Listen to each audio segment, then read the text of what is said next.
So, story time. in the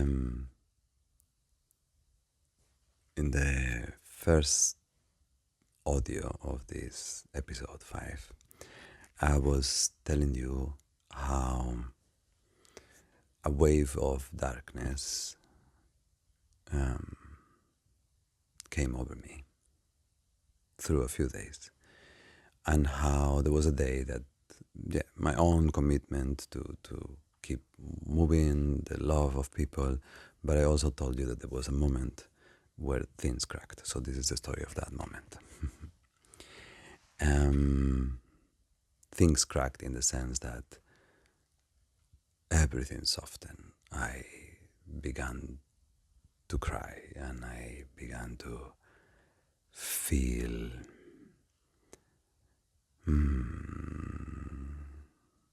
connected again. So let me go for it. If you come to my classes or if you're close to me, you know that I have begun a few years ago a conscious communication with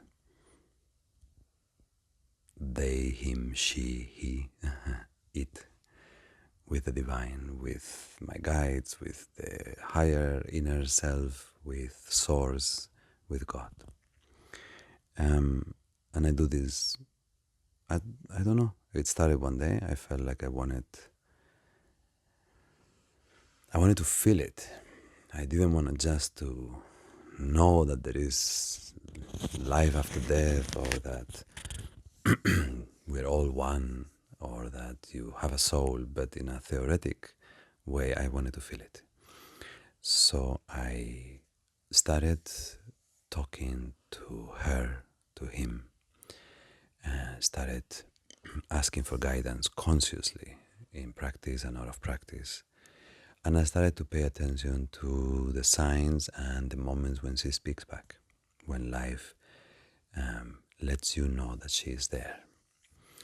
And since that happened, in the beginning it was mildly surprising, entertaining. Sometimes there was wow moments of synchronicities and signs, and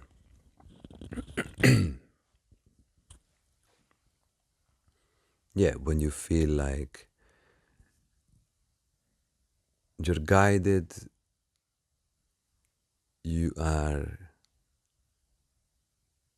loved, you're part of something bigger than the small meat suit that is Igor. So this was one of them.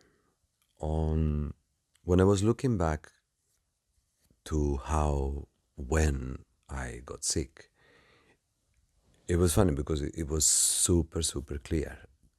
Since I had been in Jenny's place outside the city, and all that I had done was to be with Jenny and Iomi and walk into the forest, that was my only outings for, I think, yeah, minus the day that I went out with Iomi, 7 days almost straight. It was just at home and then walking in the forest for 2-3 hours.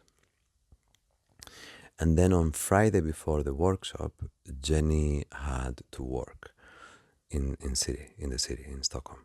So I went with her, and the idea was that she was going to have a class, and during the time that she was going to have a class, I was going to walk around in the city a little bit, find a place to have dinner together, and in the meantime, I don't know, have a coffee or look into some shops or have a beer somewhere. Good. So there was that moment. I went to a bar and super cozy, crowded, and I had a beer. And I know that that is the place when I got sick. Where I got sick. It's the only place where I was in contact with people in a way that you can cut something. Yeah? Okay. That morning, or the entire week, I had gone to the forest in my walks with music, asking for different guidance. One day was to mm, get inspiration for the last audio, the last practice audio.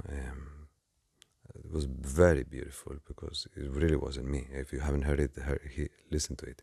I went to the forest with no idea. I think I was gonna write about what it meant to be a good teacher, or how to transmit teachings of what is to be a teacher. Yeah, and yeah, I came into the forest with nothing, and I came out of the forest, and I came home, and I had to write it down. And I really don't take agency of those. Some I feel like I go and I think about it, but this was really like, how do they call it now? Like a download, yeah. And even when I was writing it, I was like, damn, this is beautiful. And then I just almost, it's the only time so far that I have actually read it. I put it from my download into writing, and from writing into voice. Then I did the same another day, because the workshop started with me running a 5-hour session just alone. We had agreed that was the way it was going to go. And somehow, I don't know, I looked what I had written, but I was not finding an angle. And then the same, I went to one of these walks into the forest, and I just emptied my mind, and I walk, and I play with the dog, and I was feeding the ducks, and then somehow it comes, and I don't know. I feel like a vessel in that moment when it really happens. When you're not struggling with your own mind to get ideas going, it, it's beautiful. It's like you're an antenna. You somehow manage to synchronize to a particular frequency, and it comes, but it's not me. Yeah? So that had happened the day before, and on this Friday, I felt okay. So I'm well. Yeah. And then I switched on one of these talks from Alan Batts, and he was talking about how we all have light and we all have dark inside, which actually was a conversation that Jenny and I had, if not that morning, the night before. And Alan Batts was saying that, he said in a moment, I don't know how you women do, but with men, when we have a friend, we have a way to acknowledge this, the fact that we are all imperfect and there is darkness in all of us, and we would tell each other, you old bastard. And then he laughs, like he does, ha ha ha ha. So anyway, that was a moment in the podcast that came very clear. Discussing darkness, discussing how the best of us is all things in one, including a motherfucker in disguise. All of us, yeah? How we have, yeah, a little devil, all of us, and how hiding it is futile and it hurts you as well. Not just it hurts others, but it hurts you. So fast forward to that afternoon, I'm in Stockholm, Jenny goes to work, I find a little Thai restaurant that is quite nice, and before looking around, I see this place. It's a pizzeria, and it's called Old Bastard. And immediately I felt, okay, I have to go there.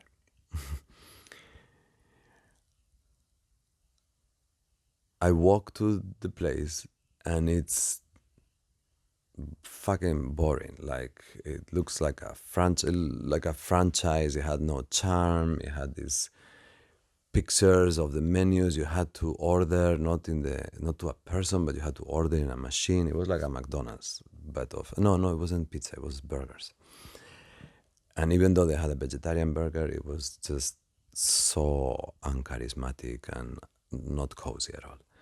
So around the corner was this other Thai place, and I booked for dinner. Yeah, but I still had this extra hour, and I really, like, you should have seen me. I stood in front of the place for 5 minutes. Like, I know I'm supposed to go in, but it's just ew, there's nothing inviting about this place. So I did something kind of like inside. I said, I'm sorry, I know I don't get it. I don't get what this is supposed to be. I'm gonna find some other place. I'm sorry, life, whatever is the synchronicity, I appreciate it, but this is not the day. And then I found just around the corner this super cozy pub with character and interesting looking characters with hats and I don't know, weirdos that came with kind of like motorcycle outfits. And I don't know, it felt like a place, and the beer was cheap, which I like, not just because I'm broke, but because that brings everybody. It was not an elitist place. It was lively and yeah, super inviting. And that's where I got sick, yeah. But somehow this didn't register. Like, you go through life and you don't look back exactly, yeah. And then that day when I was telling you before, when I came back to work and slowly, I started to move a little bit outside of this dark spell that I was feeling. I was driving from my class, actually, from the Wednesday class, and it had been a beautiful class, and already my voice was not there, but I had felt the warmth, yeah. And as I'm driving back home, I'm like, holy fuck, she wanted to spare me. And I just didn't listen. And I went to the other pub and I got sick as fuck. And I don't know, because I know I was supposed to see what I have seen. So I don't know. Maybe if I had gone to this other place, the lesson or the process would have taken another route. And my interpretation, life wanted to spare me all the pain, somehow giving me an easier way. And I didn't take it. And I got sick and in pain, and I went through what I just told you in the other place, yeah. But when I realized I was driving from Sao Joao, and it was between Sao Joao and San Miguel, really, and tears started to flow down my face. I felt so loved. I felt so cared for. I felt so that life would take the effort to actually create a compass system for us and guide us in this way. It felt so, yeah, so touching, so beautiful. And by the time I came home, I was a different person. And also renewed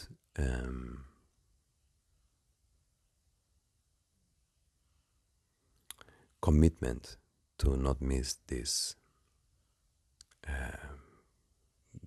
signs, these communications, this support from the divine, even if you don't understand it. No, don't miss it. In fact, I have a lot to do, and I have a friend that I was going to meet, and I had thought that I needed more time because, yeah, I have 300 million things to do and a lot of things that are behind schedule. And the other day I dreamt of her, and the minute I dreamt of her, I said, no, we have to meet. So I texted her right away because, yeah, if Source is trying to speak to us, how silly on the one hand, and how negligent to not listen, and how much you miss of life if you don't listen. So my communication with my inner self, my guides, Source, God, I'm still fine-tuning, but I'm now walking with a third eye, literally, exclusive for that communication, for developing awareness of that parallel storyline to the one that we live day to day with, the vicissitudes of life and the practicalities and the people and the relationships. But there is this relationship to her, and it's so beautiful, it's stunning, and it's not just beautiful and stunning, it's the one. Everything else is built on top of that. So if she speaks, even if I don't understand, I am gonna listen, and I'm gonna try my best to follow her guidance. Yeah, I thought to kind of separate this story from the words of inspiration from the tunnel audio. I don't know. I liked it. It touched me and it made me giggle, and I thought you might have a bunch of these stories, and sometimes maybe you miss them, maybe you don't give them importance. So if you need someone to support you in, I don't know, doing something really weird because you saw a sign, you're gonna have my full support. I bought a plane ticket because yeah, baby, that's the way it goes. I think it's very important actually. So yeah, if she speaks,